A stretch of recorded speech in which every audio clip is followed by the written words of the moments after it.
नमस्कार दोस्तों, आज मैं आपको बृहस्पतिवार व्रत की कथा सुनाने जा रही हूँ। प्रेम से बोली बृहस्पति देव की जय हो। बहुत समय पहले की बात है। भारतवर्ष में एक राजा राज्य करता था। वह अति प्रतापी एवं दानी था। वह प्रतिदिन मंदिर में भगवत दर्शन करने जाता था। गुरु और ब्राह्मण की सेवा भी किया करता था।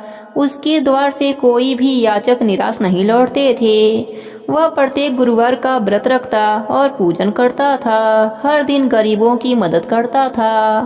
परंतु यह सब बातें उसकी रानी को पसंद नहीं थी। वह न व्रत करती, न किसी को एक भी पैसा दान के रूप में देती थी। वह राजा को भी ऐसा करने से रोकती थी। यह उस समय की बात है जब राजा शिकार खेलने वन को चले गए थे। महल में सिर्फ रानी और दासी थी। उस समय गुरु बृहस्पति साधु का रूप धारण कर राजा के दरवाजे पर भिक्षा मांगने आए।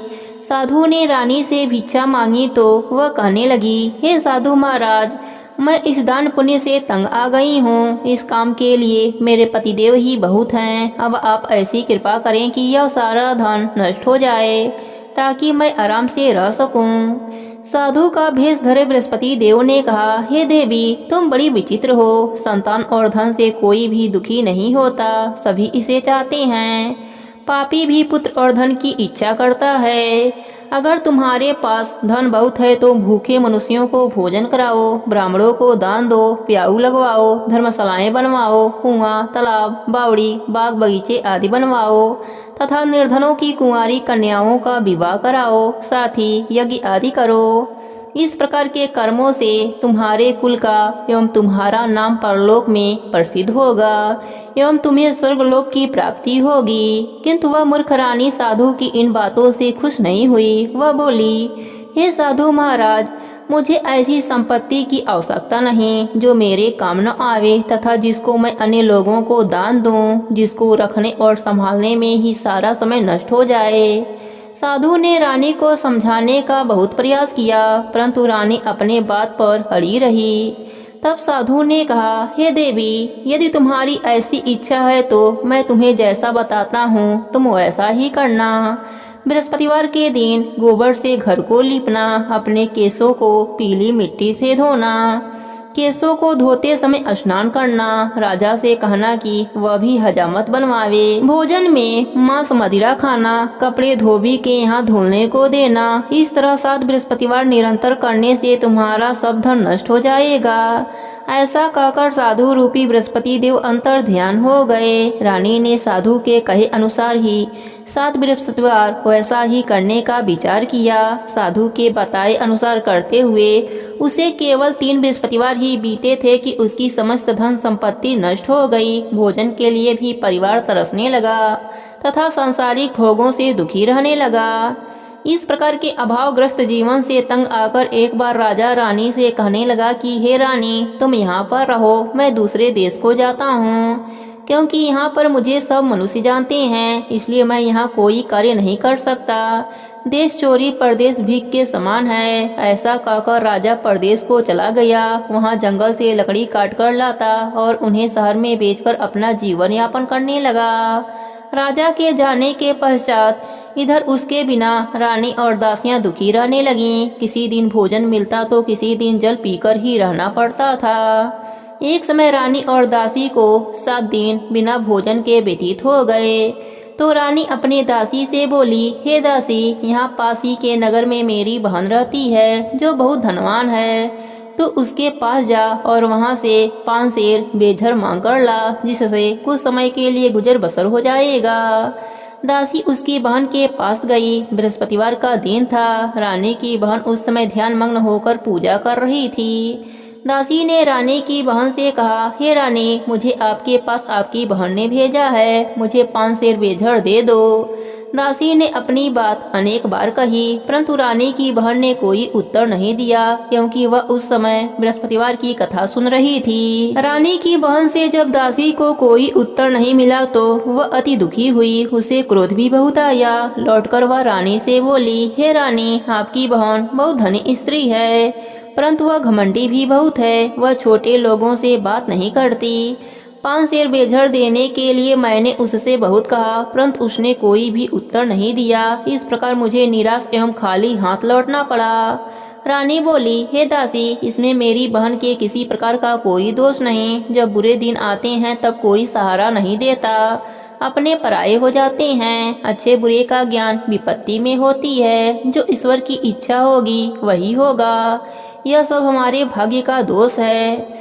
उधर पूजा समाप्त होने के पश्चात रानी की बहन ने सोचा कि मेरी बहन की दासी आई थी, परंतु मैंने उसे कोई उत्तर नहीं दिया। इससे वह बहुत दुखी हुई होगी। कथा सुनकर तथा विष्णु भगवान का प्रसाद ग्रहण कर वह अपने बहन के घर गई तथा बोली, हे बहन, मैं बृहस्पतिवार का व्रत कर रही थी। तुम्हारी दासी आई थी, परंतु कथा समाप्त होने से पूर्व न उठते हैं और न बोलते हैं, इसलिए मैं नहीं बोली। बताओ, दासी किस कार से मेरे पास आई थी? रानी बोली, बहन, हमारे घर अनाज नहीं था तथा राजा परदेश गए हुए हैं। वैसे तुमसे कोई भी बात छिपी नहीं है। इस कारण मैंने दासी को तुम्हारे पास 5 शेर बेझर लेने के लिए भेजा था। इस पर रानी की बहन बोली, हे बहन, बृहस्पति भगवान सबको मनवांछित फल देते हैं। देखो, शायद तुम्हारे घर के किसी कोने में अनाज रखा हो। यह सुनकर रानी की दासी घर के अंदर गई तो वहाँ एक घड़ा बेझर का भरा हुआ मिला। उसे बड़ा आश्चर्य हुआ, क्योंकि उसके अनुसार घर का एक एक बर्तन अन्न से खाली था। उसने बाहर आकर रानी को सारा वृत्तांत सुनाया। दासी अपने रानी से कहने लगी, हे रानी, देखो, वैसे भी हमको जब अन्न नहीं मिलता तो हम भी व्रत के समान ही रहते हैं। अगर इनसे व्रत की विधि तथा कथा पूछ ली जाए तो बृहस्पतिवार का व्रत हम भी कर लिया करेंगे। और फिर दासी के कहने पर रानी ने अपने बहन से बृहस्पतिवार व्रत पूजन विधि एवं नियमों के बारे में विस्तार से पूछा। उन्होंने बताया, जो बृहस्पतिवार के व्रत में चने की दाल और मुनक्कों से विष्णु भगवान का केले के जड़ में पूजन कर दीपक जलाता है, पीला भोजन करता है, पीले वस्त्र धारण करता है तथा प्रेम पूर्वक बृहस्पति भगवान की कथा सुनता है, तो इस प्रकार करने से गुरु भगवान उस भक्त से प्रसन्न होते हैं, अन्न धन पुत्र देते हैं, मनोवांछित मनोकामना पूर्ण करते हैं। फिर व्रत एवं पूजन की विधि बताकर रानी की बहन अपने घर लौट गई। तत्पश्चात रानी और दासी दोनों ने निश्चय किया कि बृहस्पति देव भगवान का व्रत एवं पूजन जरूर करेंगे। 7 दिन पश्चात जब बृहस्पतिवार का दिन आया तो दोनों ने व्रत किया। घुड़सवार में जाकर चना और गुड़ बीन लाई और उसकी दाल बनाकर केले के जड़ में विष्णु भगवान का पूजन किया। अब पीला भोजन कहाँ से आए, यह सोचकर दोनों बड़ी दुखी हुई, परंतु उन्होंने व्रत किया था, इसलिए बृहस्पति देव भगवान उनसे प्रसन्न थे। एक साधारण व्यक्ति के रूप में 2 थाली में सुंदर पीला भोजन लेकर आए और दासी को देकर बोले, हे दासी, यह भोजन तुम्हारे और रानी के लिए है, तुम दोनों इसे ग्रहण करना। दासी भोजन पाकर अति प्रसन्न हुई और रानी से बोली, हे रानी, भोजन कर लो। रानी को भोजन के विषय में कुछ नहीं पता था, इसलिए वह दासी से बोली, जा तुम ही भोजन कर ले, क्योंकि तू व्यर्थ में हमारी हंसी उड़ाती है। दासी बोली, हे रानी, एक व्यक्ति भोजन देकर गया है। रानी बोली, वह भोजन तेरे लिए देकर गया होगा, इसलिए तू ही भोजन कर। दासी ने कहा, हे रानी, वह व्यक्ति हम दोनों के लिए 2 थाली में भोजन देकर गया है, अतः मैं और आप दोनों ही साथ साथ भोजन करेंगे। फिर दोनों ने गुरु भगवान को धन्यवाद एवं नमस्कार कर भोजन प्रारंभ किया। उसके बाद से दोनों प्रत्येक बृहस्पतिवार को गुरु भगवान का व्रत एवं पूजन करने लगीं। बृहस्पति भगवान की कृपा से उन दोनों की भोजन एवं धन की कमी दूर हो गई, परंतु रानी फिर पहले की तरह आलस करने लगी। तब दासी ने कहा, हे रानी, आप पहले भी इसी प्रकार आलस करती थीं। आपको धन संभालने एवं दान देने में कष्ट होता था, इसी कारण सभी धन नष्ट हो गए और हमारी ऐसी दुर्दशा हो गई। अब गुरु भगवान की कृपा से धन मिला है तो आपको फिर से आलस हो रहा है। बड़े कष्टों के बाद आपने यह धन पाया है, इसलिए आपको दान पुण्य करना चाहिए। भूखे मनुष्यों को भोजन कराओ, ब्राह्मणों को दान दो, प्याऊ लगवाओ, कुआं, तालाब, बावड़ी आदि का निर्माण कराओ, कुंवारी कन्याओं का विवाह करवाओ, मंदिर पाठशाला बनाकर दान दो, धन को शुभ कार्यों में खर्च करो, जिससे आपके कुल का सम्मान बढ़े तथा आपको स्वर्गलोक की प्राप्ति हो एवं आपके पितृ प्रसन्न हों। दासी की बात मानकर रानी ने इसी प्रकार के कर्म करने प्रारंभ कर दिए। इस प्रकार करने से उनका काफी यश फैलने लगा। कुछ दिनों के बाद एक दिन दासी और रानी आपस में विचार करने लगी कि न जाने राजा किस दशा में होंगे, उनकी कोई भी खोज खबर नहीं है। रानी राजा की खबर न पाकर उदास रहने लगी। गुरु भगवान से उन्होंने प्रार्थना करी और भगवान ने रात्रि में राजा को सपने में दर्शन देकर कहा, हे राजा उठ, तेरी रानी तुझको याद करती है, अब अपने देश लौट जा। राजा प्रातः काल उठा। वह सोचने लगा कि मैं किस प्रकार रानी के पास खाली हाथ जाऊंगा, मेरे पास तो कुछ भी नहीं। स्त्री जात खाने और पहनने की ही साथी होती हैं। पर प्रभु की आज्ञा मानकर वह अपने नगर चलने को तैयार हुआ। प्रदेश में राजा बहुत दुखी रहता था। प्रतिदिन जंगल से लकड़ी बीनकर लाता और उसे शहर में बेचकर अपने दुखी जीवन को बड़ी कठिनाई से व्यतीत करता था। एक दिन राजा दुखी होकर अपने पुराने दिनों को याद करके रोने लगा। उस जंगल में बृहस्पति देव एक साधु का रूप धरकर आए और राजा से बोले, हे लकड़ीहारे, तुम इस बिरयान जंगल में किस चिंता में बैठे हो, मुझे बताओ। यह सुनकर राजा की आंखों में आंसू भर आए और वह साधु को प्रणाम करके बोला, हे प्रभु, आप सब कुछ जानने वाले हैं। इतना कहकर राजा ने साधु को अपनी समस्त व्यथा सुना दी। तब साधु रूप में गुरु भगवान राजा से बोले, हे राजन, तुम्हारी पत्नी ने बृहस्पतिवार के दिन बृहस्पति देव का अपमान किया था, जिसके कारण तुम्हारी यह दुर्दशा हुई है। अब तुम किसी प्रकार की चिंता मत करो, भगवान तुम्हें पहले से अधिक धन प्रदान करेंगे। देखो, तुम्हारी पत्नी ने बृहस्पतिवार का व्रत आरंभ कर दिया है। अब तुम भी बृहस्पतिवार का व्रत करके चने की दाल व गुड़ जल के लोटे में डालकर केले का पूजन करो, फिर कथा कहो या सुनो, भगवान तुम्हारी सभी इच्छाओं की पूर्ति करेंगे। साधु के वचन सुनकर राजा बोला, हे प्रभु, लकड़ी बेचने के पश्चात इतना धन भी नहीं बचता कि भोजन करने के उपरांत कुछ भी बचा सकूं। मैंने रात्रि में अपनी रानी को व्याकुल एवं व्यतीत देखा है। मेरे पास कोई साधन नहीं जिससे उसका समाचार भी जान सकूं। इसके अतिरिक्त मैं बृहस्पति देव की कथा भी नहीं जानता, जिसे कहकर या सुनकर मैं व्रत धारण कर भगवान बृहस्पति देव का पूजन कर सकूं। साधु ने कहा, हे राजा, तुम किसी बात की भी चिंता मत करो। बृहस्पतिवार के दिन तुम नित्य की भांत लकड़ियां लेकर शहर में जाओ। तुम्हें रोज से दुगुना धन की प्राप्ति होगी, जिससे तुम भली भांत भोजन कर लोगे तथा गुड़ एवं चने का प्रसाद खरीद कर बृहस्पति देव की पूजा भी कर सकते हो। बृहस्पतिवार की कहानी इस प्रकार से है। प्राचीन समय में एक बहुत ही निर्धन ब्राह्मण रहता था। उसके कोई भी संतान न थी। ब्राह्मण नित्य पूजा किया करता था। वह स्वभाव से दयालु तथा धार्मिक विचारों वाला व्यक्ति था, परंतु उसकी पत्नी बहुत मलिनता के साथ रहती थी। वह न तो स्नान करती थी, न ठीक से कार्य करती थी। अपनी पत्नी की ऐसी आदत के कारण ब्राह्मण देवता बहुत दुखी रहते थे। वह अपनी पत्नी को बहुत समझाते, किंतु उसका कोई भी परिणाम न निकलता। भगवान की कृपा से ब्राह्मण की स्त्री को कन्या उत्पन्न हुई। वह कन्या ब्राह्मण के घर में बड़ी होने लगी। वह बालिका प्रातः काल ही स्नान करके भगवान विष्णु का जप करती, बृहस्पतिवार का व्रत भी करने लगी। पूजा पाठ समाप्त कर पाठशाला जाती तो अपने मुट्ठी में जौ भर कर ले जाती और पाठशाला जाने के रास्ते में डालती जाती। भगवान बृहस्पति देव की कृपा से वही जौ सोने के हो जाते तो लौटते समय उसको बीनकर घर ले आती। एक दिन वह बालिका सूप में उन सोने के जौ को फटक कर साफ कर रही थी। तब उसकी माँ ने उसे देखा और कहा, हे बेटी, सोने के जौ को फटकने के लिए सूप भी तो सोने के होने चाहिए। दूसरे दिन बृहस्पतिवार का दिन था। कन्या ने व्रत रखा और भगवान बृहस्पति देव से प्रार्थना करने लगी, हे प्रभु, यदि मैंने सच्चे मन से श्रद्धा पूर्वक आपका पूजन एवं व्रत किया हो तो कृपया करके मुझे सोने का सूप दे दो। बृहस्पति देव ने उसकी प्रार्थना स्वीकार कर ली। नित्य की भांति वह कन्या जौ फैलाती हुई पाठशाला चली गई। पाठशाला से लौटकर जब वह जौ बीन रही थी तो बृहस्पति भगवान की कृपा से उसे सोने का सूप प्राप्त हुआ। उस सोने के सूप को वह घर ले आई और उससे जौ साफ करने लगी, परंतु उसकी माँ का आचरण वैसा ही रहा। एक दिन वह कन्या सोने के सूप में जौ साफ कर रही थी। उसी समय अचानक उस नगर का राजकुमार वहाँ से होकर निकला।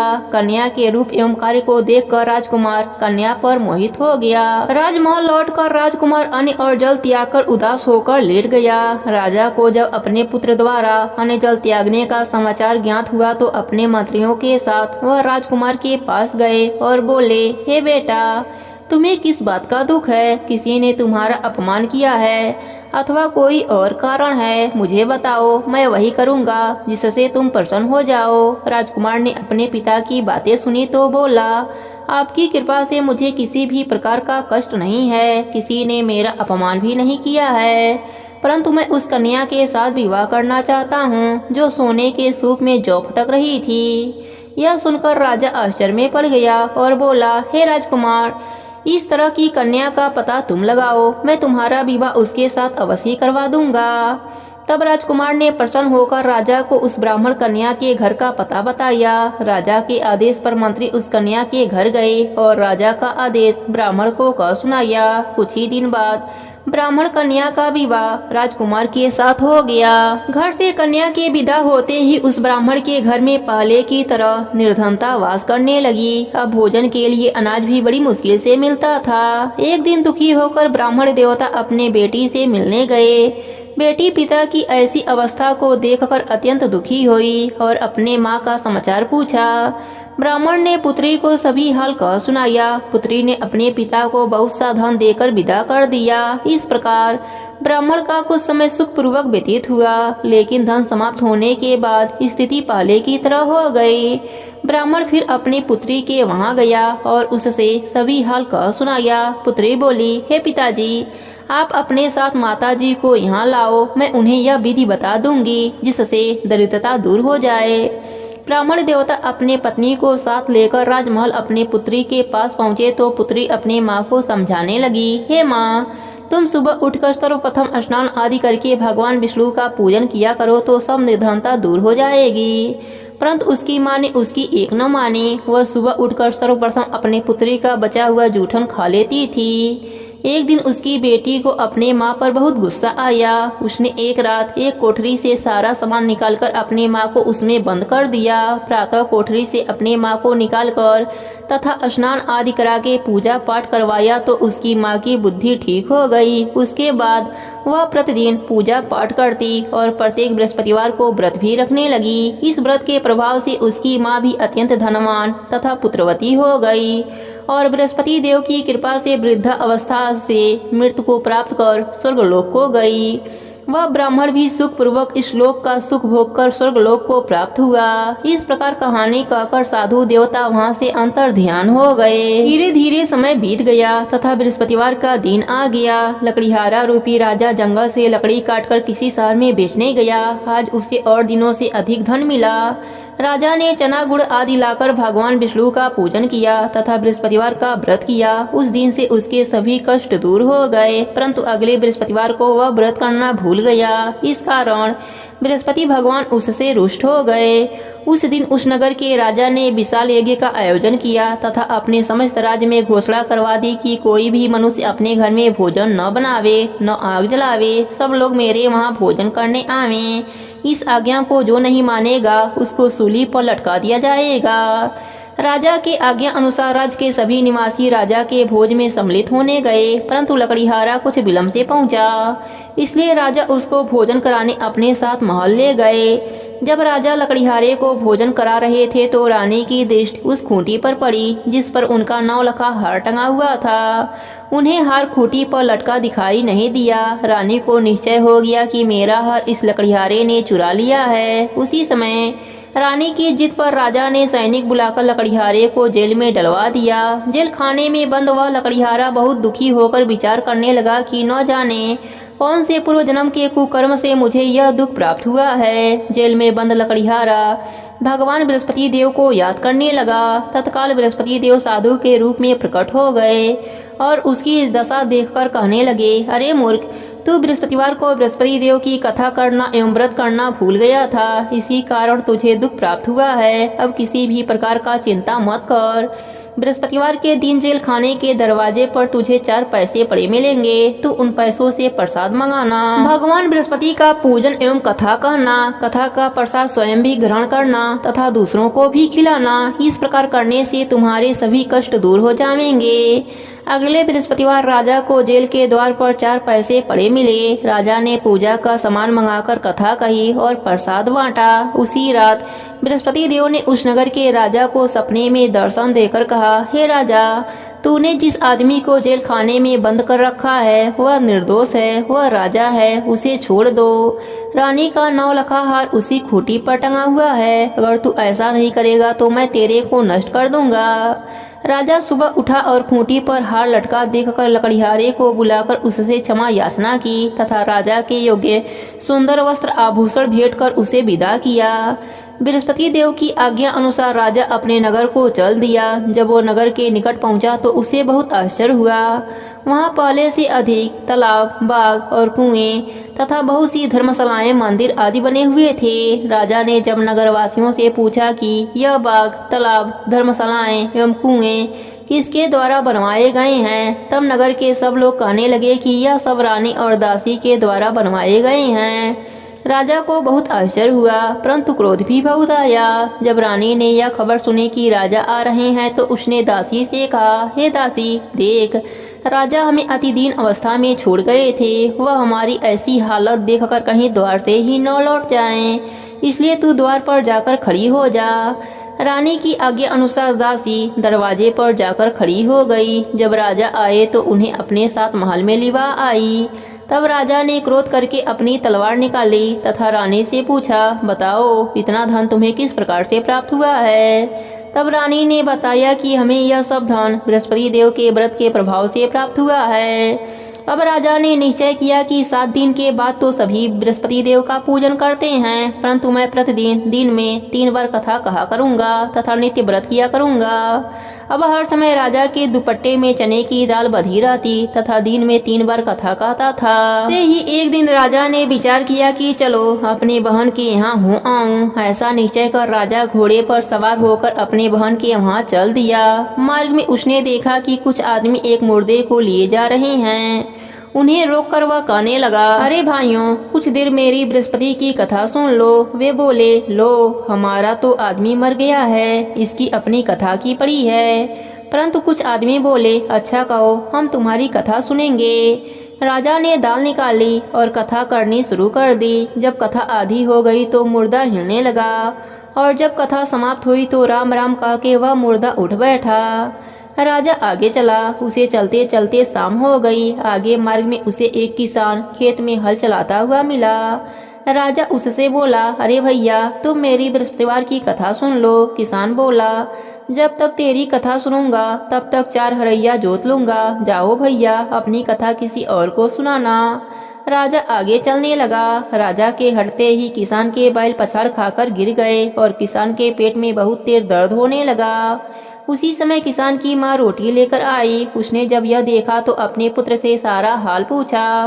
बेटे ने सारा हाल बता दिया। किसान की माँ दौड़ी दौड़ी घोड़े पर सवार राजा के पास गई और उनसे बोली, मैं आपकी कथा सुनूंगी, आप चलकर मेरे खेत में कथा कहना। राजा लौटकर किसान के खेत पर जाकर कथा कही, जिसे सुनते ही बैल खड़े हो गए तथा किसान के पेट का दर्द भी बंद हो गया। राजा फिर अपने बहन के घर पहुंचा। बहन ने भाई की खूब आवभगत करी। दूसरे दिन सुबह राजा जगा तो उसने देखा कि सब लोग भोजन कर रहे हैं। राजा अपने बहन से पूछा कि कोई ऐसा मनुष्य नहीं है जिसने भोजन न किया हो और जो मेरे बृहस्पति देव की कथा का श्रवण कर ले। बहन बोली, भैया, यह देश ऐसा ही है। यहाँ के लोग पहले भोजन करते हैं, बाद में कोई अन्य काम करते हैं। अगर पड़ोस में कोई हो तो देख आती हूँ। ऐसा कहकर बहन चली गई, परंतु उसे कोई भी ऐसा व्यक्ति नहीं मिला जिसने भोजन न किया हो। वह एक कुम्हार के घर गई जिसका लड़का बीमार था। उसे यह भी पता चला कि उसके वहाँ 3 दिन से किसी ने भोजन नहीं किया है। राजा की बहन ने अपने भाई की कथा सुनने के लिए कुम्हार से आग्रह किया तो वह तैयार हो गया। राजा ने जाकर बृहस्पतिवार की कथा कही, जिसको सुनकर कुम्हार का लड़का ठीक हो गया। अब तो राजा की हर ओर प्रशंसा होने लगी। कुछ दिन बाद एक दिन राजा ने अपने बहन से कहा, हे बहन, मैं अपने घर जाऊंगा, तुम भी तैयार हो जाओ। राजा की बहन ने अपने सास से अपने भाई के साथ जाने की आज्ञा मांगी। सास बोली, चली जा, परंतु अपने लड़कों को यहीं छोड़ जाना, क्योंकि तेरे भाई के कोई भी संतान न है। बहन ने भाई से कहा कि हे भैया, मैं तो चलूंगी, परंतु कोई बालक नहीं जाएंगे। राजा ने कहा, जब कोई बालक साथ नहीं चलेगा तब तुम क्या करोगी चलकर। दुखी मन से राजा अपने नगर को लौट आया। राजा अपने रानी से बोला, हम निर्वंशी हैं, हमारा मुंह देखना भी धर्म नहीं है। वह उदास होकर बिना भोजन किए सैया पर लेट गया। रानी बोली, हे प्रभु, भगवान बृहस्पति देव ने हमें सब कुछ दिया है, वे हमें संतान भी अवश्य देंगे। उसी रात बृहस्पति देव ने राजा को सपने में दर्शन देकर कहा, हे राजा, उठ, सभी सोच त्याग दे, तेरी रानी गर्भवती है। राजा को यह जानकर अति प्रशंसा हुई। 9वें महीने रानी के गर्भ से एक सुंदर पुत्र रूपी रत्न पैदा हुआ। तब राजा बोला, हे रानी, स्त्री बिना भोजन के रह सकती है, परंतु बिना कहे नहीं रह सकती। जब मेरी बहन आवे तो तुम उससे कुछ मत कहना। रानी ने हाँ कह दिया, और जब राजा की बहन ने यह शुभ समाचार सुना तो वह अति प्रसन्न हुई तथा बधाई लेकर अपने भाई के वहां आई। तभी रानी ने कहा, घोड़ा चढ़कर नहीं आई, गधा चढ़कर आई। राजा की बहन बोली, भाई, मैं इस प्रकार से न कहती तो आपको औलाद कैसे मिलती। भगवान बृहस्पति देव ऐसे ही हैं, जैसे जिसके मन में कामनाएं हैं सभी को पूर्ण कर मनवांछित फल देते हैं। जो श्रद्धा पूर्वक बृहस्पतिवार का व्रत करता है एवं कथा पढ़ता है अथवा सुनता है और दूसरों को सुनाता है, बृहस्पति देव उसकी सभी मनोकामनाएं पूर्ण कर देते हैं। बृहस्पति देव उसकी सदैव रक्षा करते हैं। जैसे रानी और राजा ने बृहस्पति देव की कथा का गुणगान किया, उनकी सभी इच्छाएं बृहस्पति देव ने पूरी कर दी। इसलिए सबको कथा कहने अथवा सुनने के बाद बृहस्पति भगवान का प्रसाद ग्रहण करना चाहिए तथा सच्चे मन एवं भावना से भगवान बृहस्पति का मनन करते हुए उनकी सदा जय जयकार करनी चाहिए। प्रेम से बोलिए बृहस्पति देव की जय हो। तो सुनते हैं बृहस्पति देव की आरती। कपूरे गौरम करुणावतारम संसारे सारम भुजगंध्रहारम सदा वसंतम हृदयारविंदे भवम भवानी सहितम नमामि। जय बृहस्पति देवा, ओम जय बृहस्पति देवा। छिन छिन भोग लगाऊं कदली फल मेवा। जय बृहस्पति देवा, ओम जय बृहस्पति देवा। तुम पूर्ण परमात्मा, तुम अंतर्यामी, जगत पिता जगदीश्वर, तुम सबके स्वामी। ओम जय बृहस्पति देवा, ओम जय बृहस्पति देवा। चरणामृत निज निर्मल सब पातक हरता, सकल मनोरथ दायक कृपा करो भरता। ओम जय बृहस्पति देवा, ओम जय बृहस्पति देवा। तन मन धन अर्पण कर जो जन शरण पड़े, प्रभु प्रकट तबे हो कर आकरि द्वारे खड़े। ओम जय बृहस्पति देवा, ओम जय बृहस्पति देवा। दीन दयाल दयानिधि भक्तन हितकारी, पाप दोष सब हरता भव बंधन हारी। ओम जय बृहस्पति देवा, ओम जय बृहस्पति देवा। सकल मनोरथ दायक सब संशय हारी, विषय विकार मिटाओ संतन सुखकारी। ओम जय बृहस्पति देवा, ओम जय बृहस्पति देवा। जो कोई आरती तेरी प्रेम सहित गावे, जेठानंद आनंद कर सो निश्चय पावे। ओम जय बृहस्पति देवा, ओम जय बृहस्पति देवा। प्रेम से बोलिए विष्णु भगवान की जय हो, बृहस्पति देव की जय हो।